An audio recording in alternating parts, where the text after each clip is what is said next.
What therefore God has adjoined, let no man separate. This is the story of all the things and all the ways that the Christ has been intentionally separated and kept from joining in holy matrimony with its bride. Now, if you know that Christ could be actually, or it could be symbolically. It just depends on what you believe and how you see it. But there is a symmetry, no matter what, in the effect of this separation that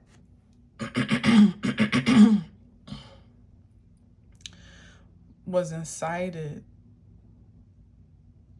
to interfere with creation's happily ever after. Everything that could have been waged against this holy matrimony of spirit and flesh has been and continues to be, even as I speak. Corruption, manipulation, violence, lies, treachery, deceit, suppression, oppression, distractions, distortions on either side, and so much more and so much worse than I feel I even have time or that even matters to discuss or detail, because the point of the matter is that what therefore God has adjoined, let no man separate. And with all the attempts and in many cases successes, although perhaps temporary, I would say effective successes in some regards, what was true is true and forevermore shall be, that the holy matrimony, the divine union, the happily ever after of spirit and flesh, spirit and truth, is somehow still right on schedule. The nuptials are due to commence right on time. And a happily ever after is the projected promise and the prophecy fulfilled indeed. It is so, and so it is.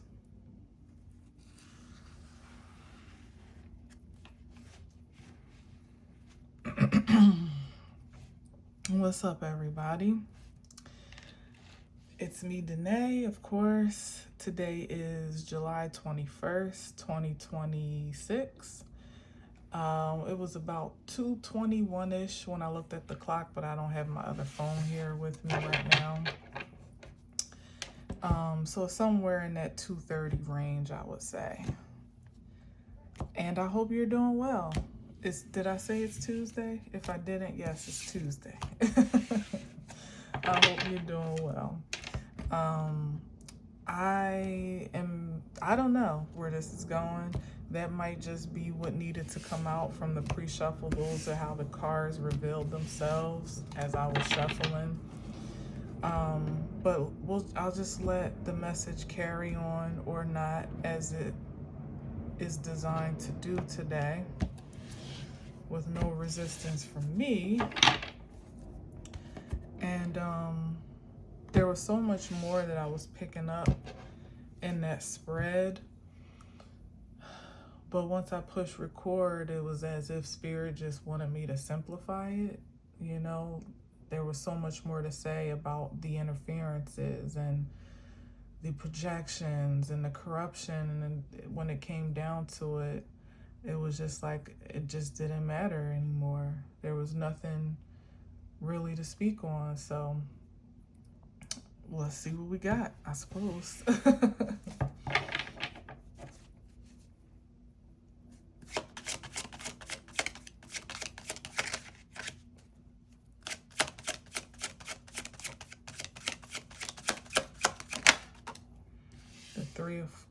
The 4 of Cups was interesting that I almost said 3 first.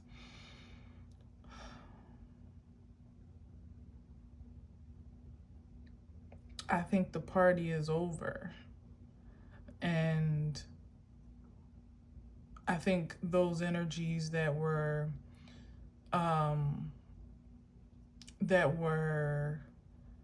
what can I say, perpetuating that resistance and that separation, that were once celebrating their accomplishments, their achievements, and the spoils of their victories. As I said, it's like it was temporary. And now it seems like there's this feeling of regret or missing out, looking back at the 3 of Cups when there was celebration and jubilation for something, that now just kind of you feel like stuck in between a rock and a hard place in a sense, because there's really nothing to be too excited about, you know, or to celebrate so much in the present tense. But what's being offered is a bit of a bitter cup as well. Like for someone to really accept that pure love of the divine that nourishes, you know, and revitalizes, is sometimes a bit bitter when it wasn't, I'll say, your first choice. Like when it comes down to that being the only thing that makes sense, or in some cases the only available choice, it can incite like a spirit of rejection or refusal, you know, like I don't want that, I want what I had. But what was had is empty now, or no longer available, or all dried up. You know, there's no source of celebration in the things of old that once brought about, again, of a false sense of fulfillment, an artificial sense of joy, or a fabricated sense of faith. I'm even hearing, you know, like something about that. It's like an illusion now, kind of like drying up and dissipating, and all that's left is the truth, the reality, the bare bones, the most organic I don't know, I guess the most organic reservoir of sorts of love that there is, which of course, as I said, to one that wasn't seeking that, or that wasn't their first choice, it can either feel underwhelming or overwhelming.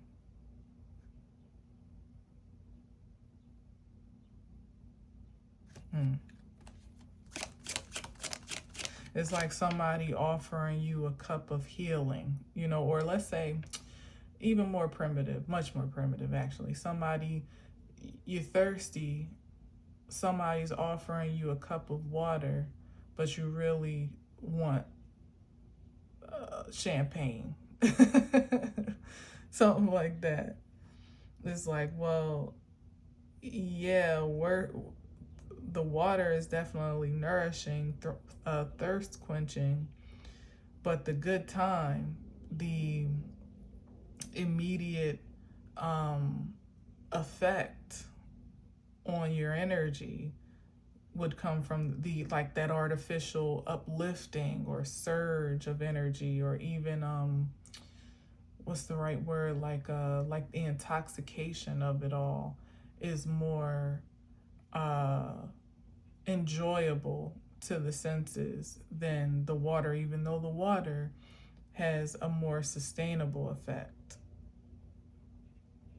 Something like that. Literally that, honestly, because when you think about the Three of Cups, sometimes it is perceived as like debauchery. So it could even be, you know, people sobering up from the illusions that they nourish themselves on, that they toasted with, cheersed with, celebrated in, and now it's all kind of dried up and all that's left is water. Well, water is going to be great for the body, for every part of you actually, but it's not going to have the effect that the champagne will. It's not the escape. It doesn't afford the escape that intoxication does.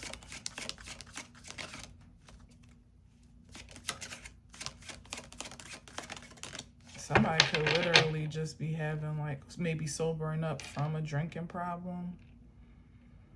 I see it far more spiritual than physical, but it definitely could be both, or some type of vice that they either no longer have access to, or they're in a position where they can't indulge as much as they would like or as much as they used to, or for whatever reason they just can't, you know, like they literally just cannot, maybe even for health reasons, you know, that there's a reason that they can't drink or indulge at the moment in the way that they used to. And then we got the Nine of Pentacles here. That's self-sufficient, single. Yeah, it's like when you kind of have to run on your own energy, your own battery is what I'm getting. That's extremely sobering than when you were perhaps running codependently or even dependently on something else, someone else, some other thing, circumstance to kind of revitalize you or juice you up, give you energy, give you life. The divine is not going to offer you someone else's energy. The divine in that Four of Cups is only going to offer you your own, pretty much, like a revitalized source of your own. A filtered, here it is, like a filtered source, even alkaline source of your own, through the processing of that purification. So literally, it's very sobering because it puts you, and like I was saying before, like this is the lasting effect. This is a sustainable effect where you don't need anyone to validate you or to pump you up or to promote you, to tell you how great you are, to give you anything per se, to invest in you in any particular way, even if it's just in a matter of attention, support, financially or otherwise, whatever. It's like that's not what the Nine of Pentacles runs on. Like she runs on what she's already acquired by her own might, by her own persistence and determination and perseverance in the spirit first, and then it materializes in the natural. It's like somebody's going back to square one to, like I said, purify their spirit, cleanse their spirit. Like literally, what do they say? Like dry out when it comes to alcohol. Sober up is what I've been saying, but literally like dry out the impurities. Like get some electrolytes in your system, like something nourishing and revitalizing, so that this could be the outcome. But as I said, for someone that is um, much more comfortable absorbing energies outside of themselves as a false way to vitalize, this isn't really the ideal. Like, the semblance of this is the ideal, but the process by which you attain this, not so much. So it literally is like detoxing and going through withdrawal.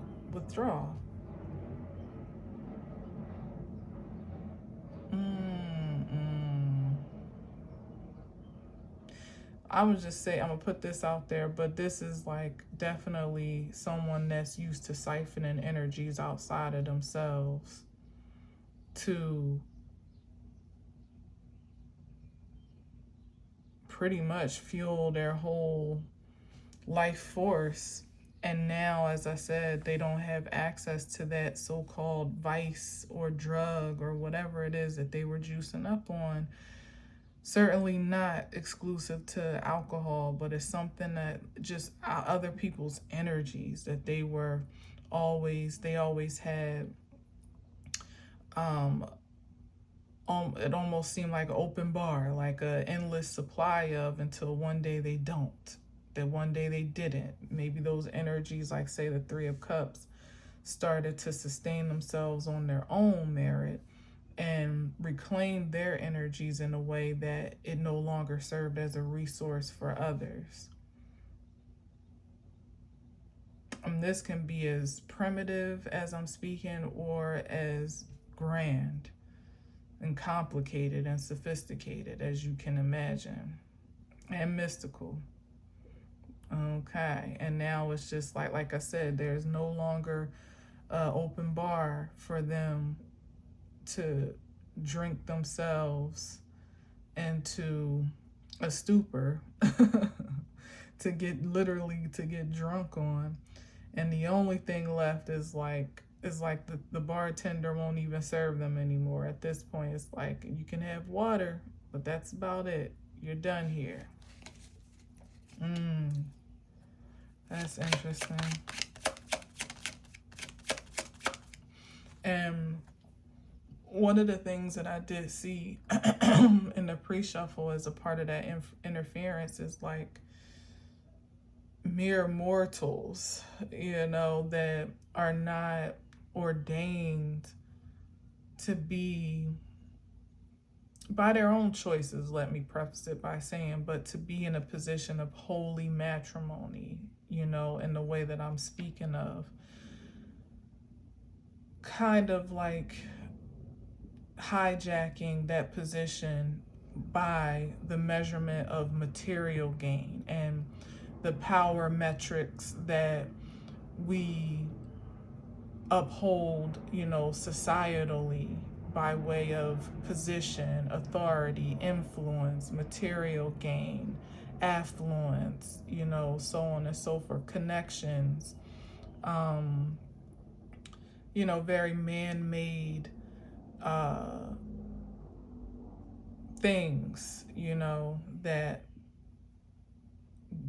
result in a man's, that are supposed to amount to a man's overall value, So a lot of folks have kind of built their throne or their esteem upon such things, believing that it would never not be, what it is, because it's been what it's been for so long. So that's the shock and awe of it, when what used to be an acceptable metrics of power is somehow like completely destroyed, to some degree, like degraded, depreciated to a much lesser value. And it's like you would say, or they might say, that they never saw it coming because it just wouldn't track for that to be the case. But in reality, there were always signs that there have been a lot of signs that the divine design has been purified and cleansing itself from certain distorted deflections to make room, to kind of clear the way for that pure unification to take place, where there was a middleman holding that space. Like imagine primitively like a man holding a woman hostage as like their concubine or their wife, like, but they don't either how they contractually, well, let's say this, how they bound themselves to that feminine,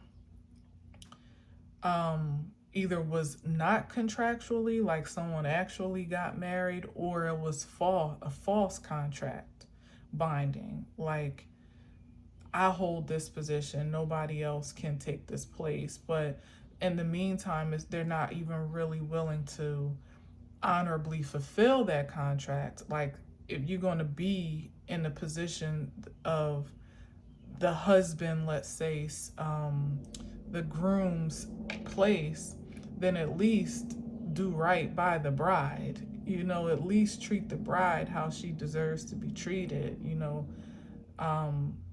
Honor the covenant that you have ultimately just assumed, or inserted yourself in.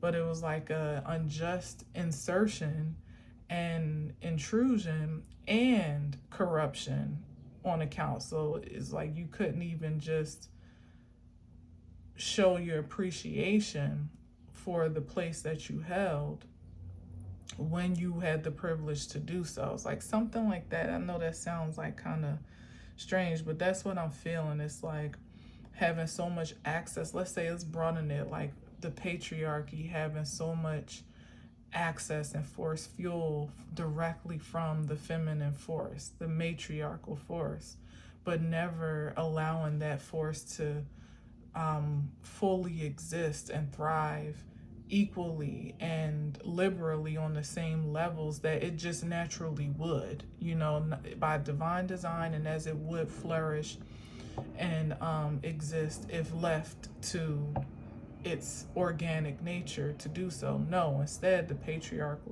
patriarchy has imposed, whether it be consciously or subconsciously, imposed different means of oppression and suppression to the point of degradation and even disgrace to the matriarchy in many ways. And now it sits realizing that that's the force fuel that has been its better half, or certainly a great contributor to its vitality. And having lost access to that, is now faced with having to find that nurturing and that nourishment for itself by, in most cases, nurturing that feminine aspect of itself and healing it, to some point of repair to be self-sustainable. And realizing that that's a really tall order. It's not as easily said than done. And probably even recognizing now, having this first hand encounter, like, damn, it's not so easy to be the matriarchy after all. And here we were just having all access, all resource in the palm of our hands to do with it as we will, taking advantage of, the softer nature of the feminine force and the inclination and conditioning to be submissive. And instead of honoring that, we abused it, and I'm speaking generally, not everybody, of course. And now when she woke up and realized that she ain't got to take this crap and she can sustain herself by herself, for herself, it's a rude awakening to experience that sober life without that energy source to tap into whenever you so desire. Because now there are standards, there are rules, there are security measures that have to be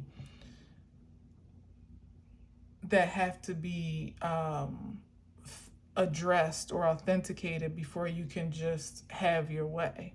Now you have to kind of meet a certain standard of your own internal love and stability and vitality before you can just harvest on someone, especially someone of high quality and high value, relentlessly or unlimitedly.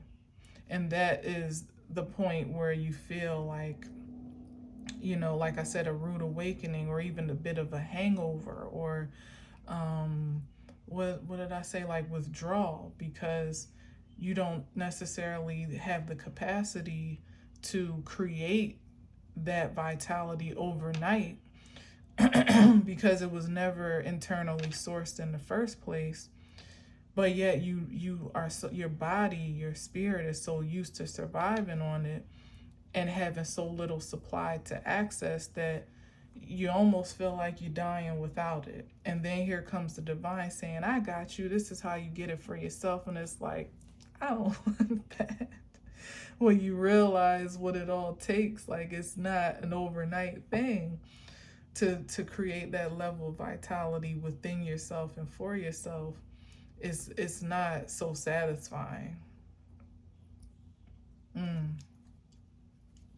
So maybe it's just a massive male awakening that's taking place as we speak for those middlemen, and then not of course not exclusive to men, but those energies that have kind of been taking up space and energy in that gap, you know, not really willing to contribute to holy matrimony or be available for it, or not even really seeking it at all, but wanting to reap the spoils of like whatever falls into that gap from those that are kind of existing and surviving on the outskirts, you know, on their own merit.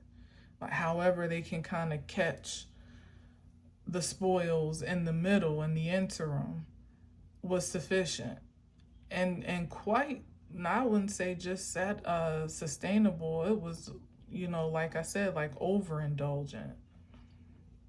Intoxicating is the word that I should be saying. Intoxicating. And to overnight be like, oh, where's my drink? Where's that energy? Where's that high? Where's that fulfillment? And it be nowhere to be found. Like imagine the chaos of every drug suddenly being swiped off the face of the earth. Like, can you imagine a zombie land that the world would be, at least for a little bit, while people are going through their withdrawals or drying out? Some may survive the transition and others may just completely lose it, you know, and ultimately eliminate themselves. And I think that that's the energy that I'm getting here. It's like that in-between stage. Like you can't go back to this because this doesn't exist anymore. This is out of stock, out of inventory, no longer available. And if you try to substitute with some weaker frequency, it might just kill you, you know, like put you in a worse off position than you were, similar to like from heroin to fentanyl, and people dropping like flies every single day. Or you can have this water that's just for you, it's all for you, it's an unlimited source, quite honestly, because it's yours. And it might take you a little bit longer to wean yourself off of the obsession and addiction to what was much more immediately gratifying, but you will live. And not only will you live, but you might actually thrive on the other side of that hump.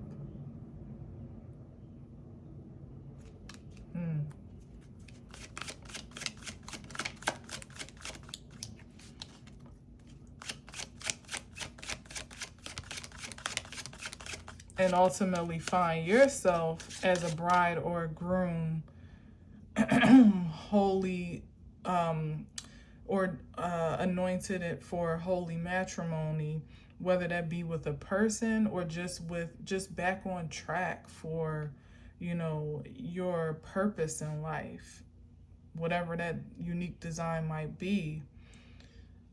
And, you know, on account of this pivotal choice here, you know, you might find yourself in that place of, again, that sustainable,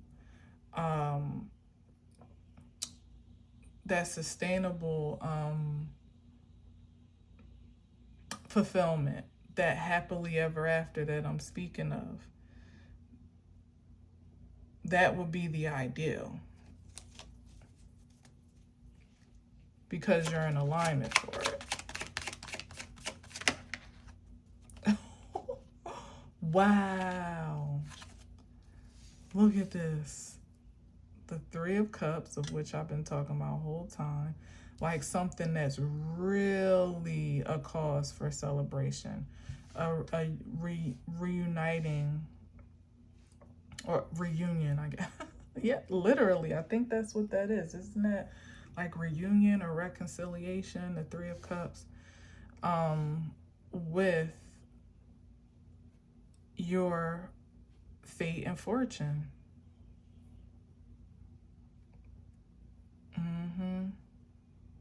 Like that's the ideal, no matter what shape you're in at the present moment. Like that's the divine design for you to ultimately get in alignment with that, in a pure way. And of course, you know, some may have a debt to pay, you know, to sober up, perhaps realign, some healing to do, to be in order with this frequency. But it certainly it's much more of a service to those that may even feel disenfranchised at the time, at a particular time, to experience that drought or that deficiency of immediate gratification, so that there could be a turn to something more organic, more nourishing, more sustainable, more life-giving. Because otherwise you can continue to drink yourself, smoke yourself, shoot yourself, whatever you do, pop yourself, you know, corrupt yourself ultimately into oblivion, and you be no more closer to the highest frequency of your fate and fortune than you were at birth, you know, or I don't even know, like you wouldn't be getting any closer to it. You'd be getting farther and farther away. And the dissipation of the illusion that the things that you could do in a man-made sense, a man-conditioned sense, maybe even a corrupted man-conditioned sense, to apprehend this fate and fortune, maybe to cut corners, to skip the line, or to fabricate it in a way that is immediately gratifying. I forget where I was going with that, but ultimately those methods and strategies, I was saying that the dissipation of that illusion is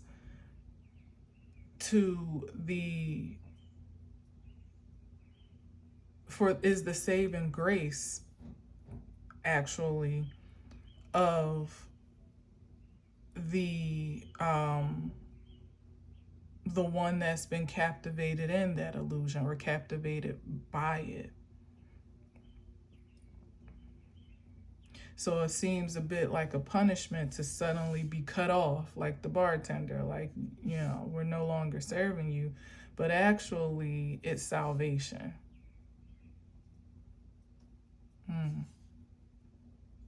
Interesting.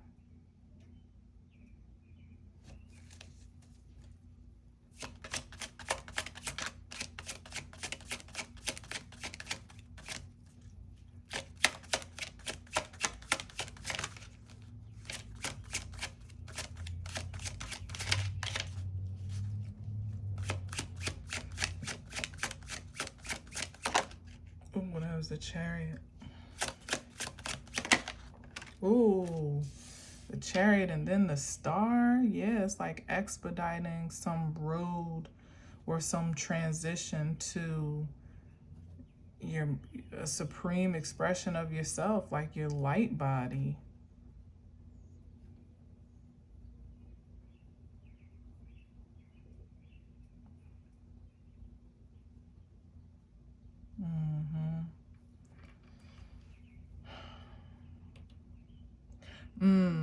And that purification is what it, see, like I was saying before, it's like some took this path with intention, some not even knowing what they signing up for. You know, I've said before, like when you follow the path of an awakening, you have no idea the roller coaster ride you're about to be on. You just have some type of faith that is where you need to be, and that you need to to devote yourself to that path and see where it goes, come hell or high water. But some that kind of get dragged against their will, at least at first, you know, it comes with a different layer of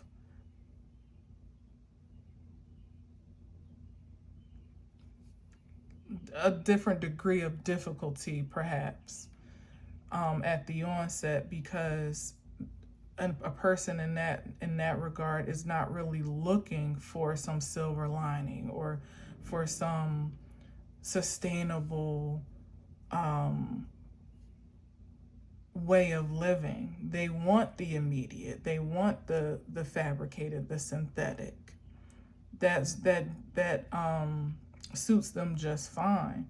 So to take that away and there be no particular guarantee, let alone projection that they can perceive of this, it just sounds like a good idea, or even a fantasy, you know, even some unattainable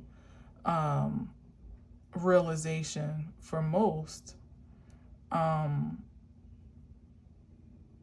I don't know, like it's almost torturous in itself. Like I said, that's the pivotal moment of truth for some. Like, will I take this cup of which there are no guarantees how, you know, where it might go or how I might fare or be sustained, really? Or do I do what I know has an immediate return or result or an effect, even though it doesn't necessarily lead, because you know, if you drink yourself, you know, into intoxication, you're at least going to have some type of effect the next day, some type of hangover. You might even do something you don't really want to do while you're intoxicated.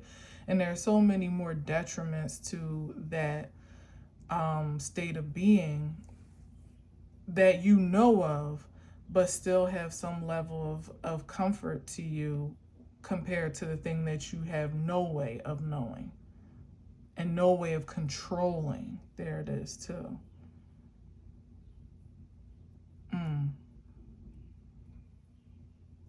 Yeah, it would be hard for a person at this point who's fabricated their own sense of stardom, you know, maybe even celebrity, which we know is like the false light of the star energy, to believe that there is some what's the right word, like a everlasting existence of that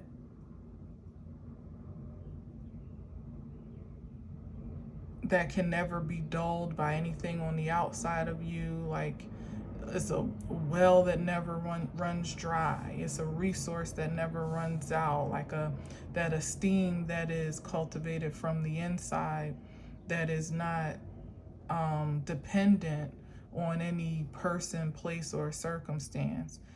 It's hard to really believe in that when you've achieved it in a much different way, but a much certain one, a very certain one indeed. And I don't know why we suddenly, like how we began this, and then we're talking about addiction and drinking, and I don't know. This is a weird one for me, but I'm just going with it. I'm just going with it. Maybe because, wow, look at this, the Three of Swords, and this is the like a truth that's hard to face. And I was gonna say, like, maybe the reality of it is that what we all truly desire, perhaps even unbeknownst to us, most organically to some of us, like I was saying before, that awakening that you pursue where you don't even know what you're asking for, but something is just kind of calling you, summoning you out to a deep space, a deep place, or even deeper within. You don't even really know what that is. Even when you realize it, it changes form, you know, in your possession and through you, as it integrates with you, and you evolve and continuously, relentlessly. But what was I gonna say? Hold on, give me a second.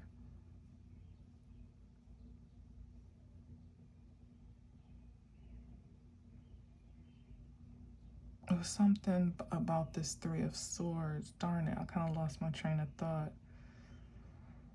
Oh, here it is. I got it back. Thank you. That matrimony of spirit and flesh is the thing summoning us to the deep, to the unknown.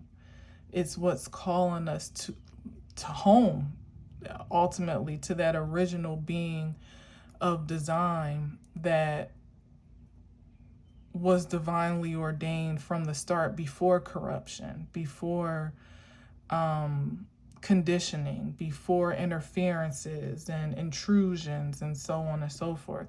Like that matrimony of truth, again, spirit and flesh coming together as one, like your unity with your integration with your God body, your oneness with divine supreme source that's been distorted over time, is the yearning, is the void. Like, when there's like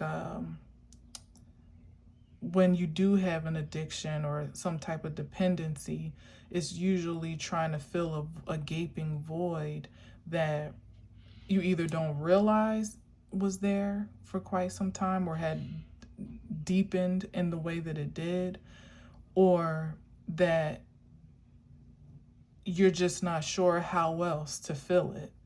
Like you don't know what else you could do. So the temporary things become a habit and become habitual and addictive, because they do for you what you don't feel you can do for yourself, and which you may not trust the divine to assist you in doing sustainably, even eternally. But perhaps again, that temperance, which makes sense because we led with temperance. That was the first one, that self-control, balance, moderation in life, with the high priestess, who is like devotion and grace and abstinence, or even celibacy in some ways, like all the range of what's the word, like a full range of sanctification, and not in any strict religious sense, but just really honoring the values of yourself, not impeding upon your own integrity and your own best habits and best wishes for yourself, like pursuing that alignment with faith for as long and as far as it'll take you, until you feel like you've reached some realization of fulfillment, only to realize there's yet more still to be desired to some degree. But the point that I'm trying to make here, probably not so clearly, is that is the deep desire, to have that matrimony for self. And the issue is, some have the courage to pursue it and persist for it, and others don't believe that it exists because of all the distortions. Others may not believe that they have the strength and ability to see it through, to join with, And others, on another scale, just don't have any desire at all to do that work for themselves. They rather usurp it through some other medium of corruption to have that semblance of it without the work, without the labor. So there's a range of all of that going on, even in the beginning spread. If you go back and look at those cards, if you can see it there. But the reality is that was the design, that merge of temperance and the high priestess energy together as one in the flesh, as an evolved spiritual, what's the word, like emanation, is that what you say? Like an emanation of a divine essence or divine being, alive and well again in the flesh. But it's so much that comes, there's so much commitment and patience that is required to achieve that. That maybe the divine itself wasn't quite sure how and when it would come to be. Like, it's been a mystery even to the divine, if in what timeline or what space and time that would finally come into fruition. Which is why I say, like, whenever it does and however it has is right on time, because this interference has been so persistent to keep it from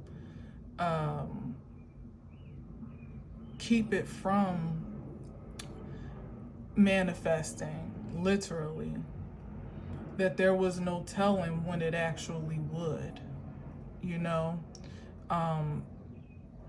I believe, the creations of God are somewhat of a mystery and a surprise to God, since we do have free will after all. So it could be the astounding force of those that have chosen to follow that path that has ultimately integrated, let's say, substantiated this timeline as the present moment for this realization to come to life in the way that it was always meant to do so, if that makes sense. And that realization has kind of been the cutoff, so to speak, for the energies that would have persisted to indulge in intoxication forevermore if allowed to do so. Yeah, like even right here, like this energy is what cut this off. So again, it's not limited to masculine or feminine, but it's something about like that self-sufficiency and return of reverence to the matriarchy aspect of self that has set these things in motion, literally, for the wheel of fortune to finally get to where it's always been fated to be.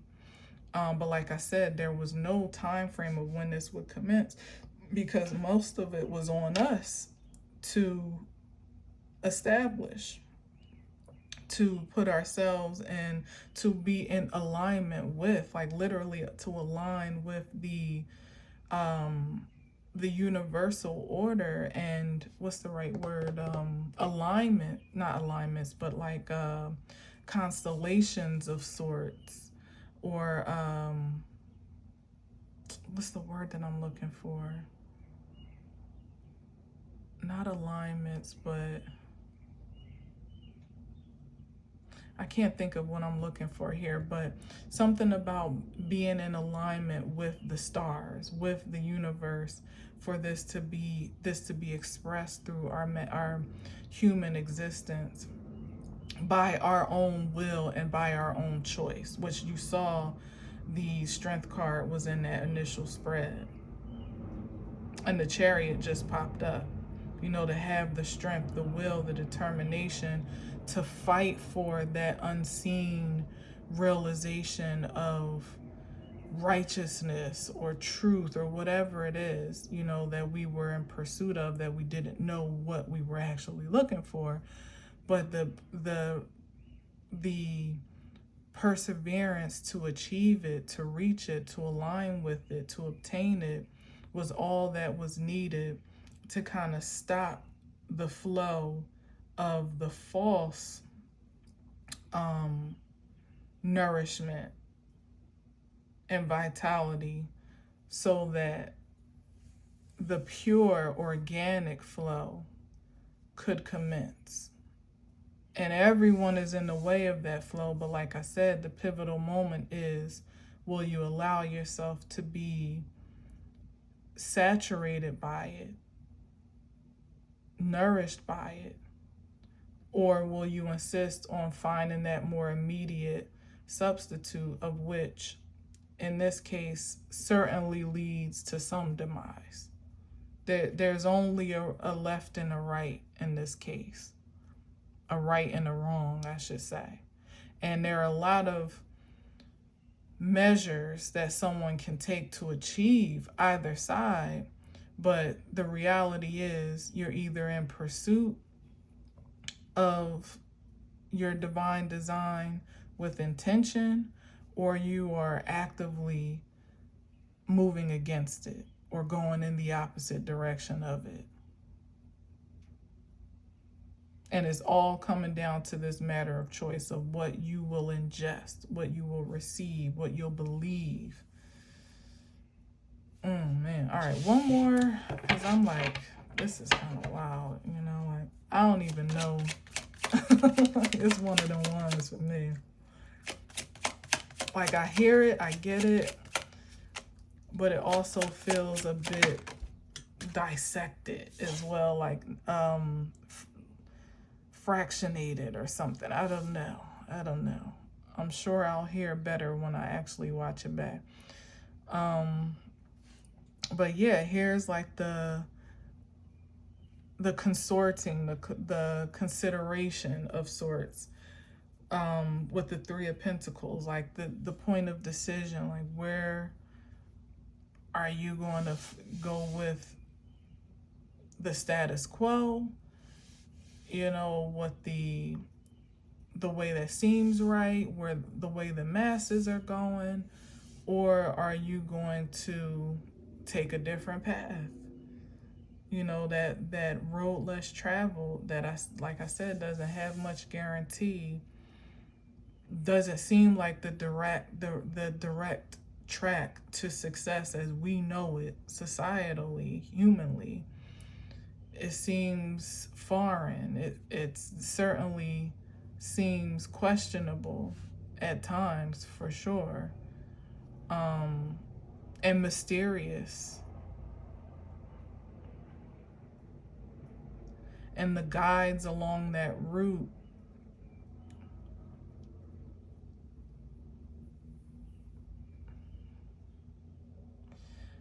they don't necessarily coddle you. There's like a direct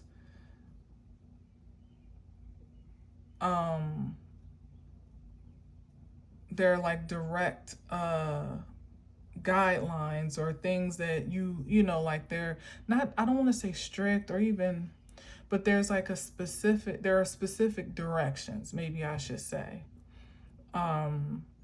that you are advised to adhere to, that you don't have to, but for those that are really looking to kind of heal their way out of heartbreak, at either self-inflicted or imposed, externally imposed, conditioned even, for those that are looking to find their way out of that bottomless void that leads to nowhere but more darkness, you know, there are very specific directions unique to you and to the individual, of course, to be taken, that will lead you out and lead you to this ultimate place and space of your authentic wheel of fortune and your most resilient light, to put you in a position of independence and celebration and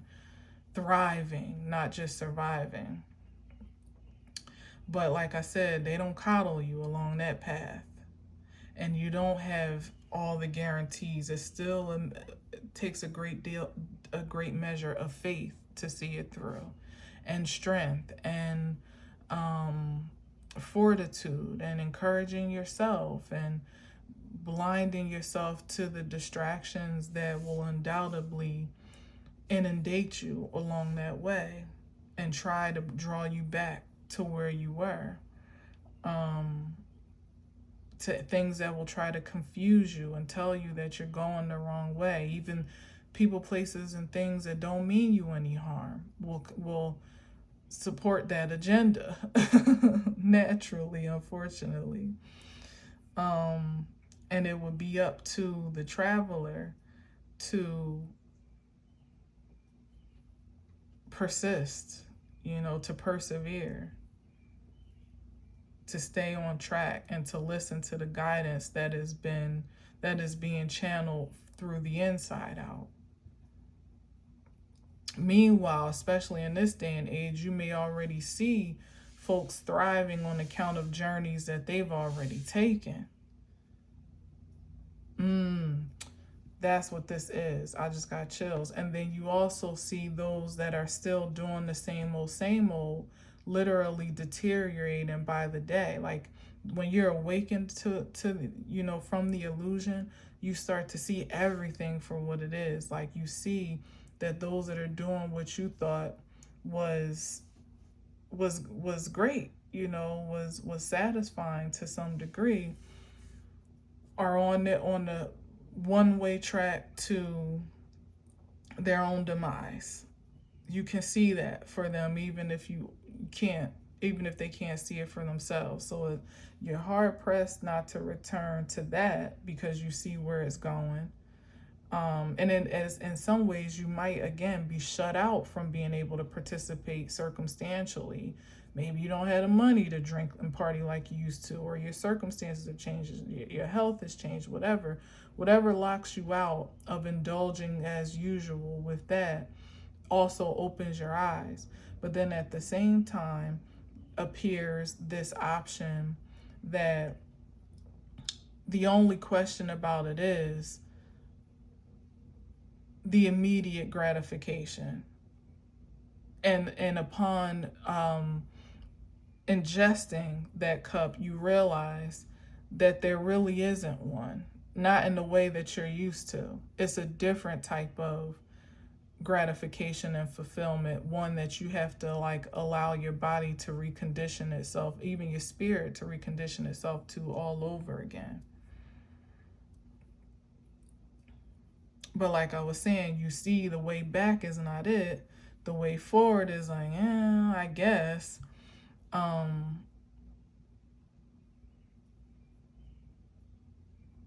Yet it seems to be really the only choice.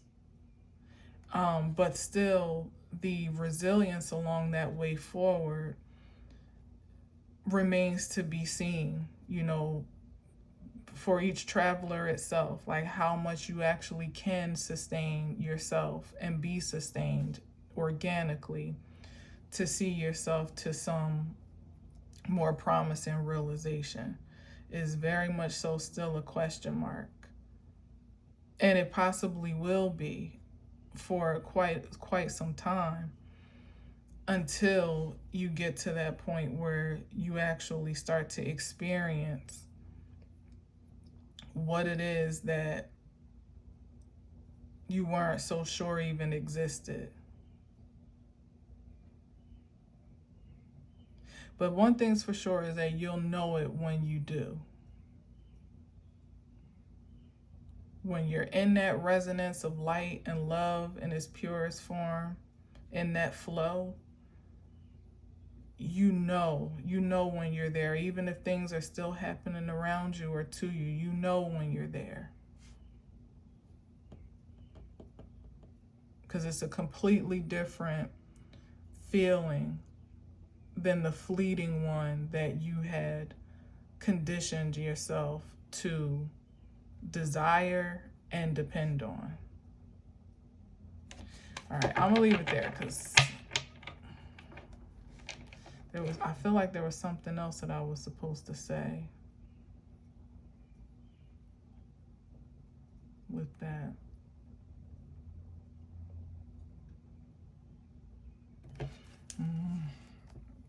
Oh, here's the Six of Cups. That's the past. Oh, wow. That feels affirming in an absolute way.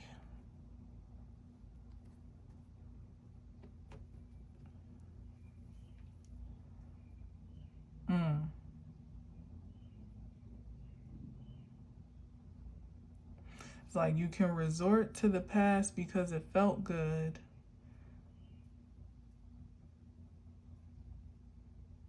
And death is imminent.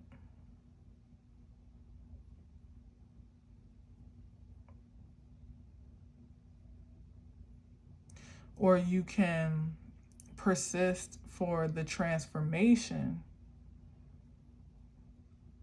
ahead of you and ultimately manifest the sweetness, the fulfillment of the past, but again, in a form that is sustainable and holistically nourishing. So all the spoils of, look what is right under the Three of Cups, like all the spoils times 2 of what you experienced before, but authentically, organically, on account of the submission to change.